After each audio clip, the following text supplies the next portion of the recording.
Kaixo, Eider. Tal día como hoy, hace 4 años, tu eterna sonrisa dejó de estar presente entre nosotros. ¿Cómo es la vida, Que ese mismo día el glorioso consiguió volver a primera. A estas alturas, no nos cabe la menor duda de que de alguna u otra forma algo tuviste que ver para que tu amado escudo volviera a tocar la gloria aquel día. Aún recordamos esos tifos en los que tu alegría acababa siendo transmitida a todo Tifoequintza. Esos partidos en los que junto a ti la grada se convertía en el motor del equipo.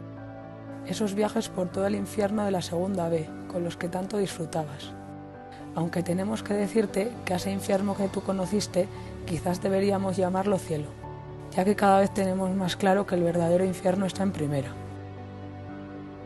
En el recuerdo nos quedan también fechas como la del ascenso a segunda junto a ti, o el 4 de agosto, que aparte de ser un día importante para los y las gastistarras, era el día de tu cumpleaños. O tu último viaje, que sin dejar de lado al equipo, luchamos por nuestros derechos.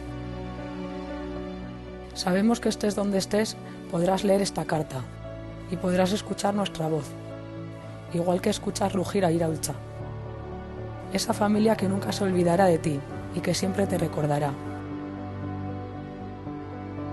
Zeruan dagoen zure izarraren dizdirak, gure armaia indarrez betetzen jarraitzen du.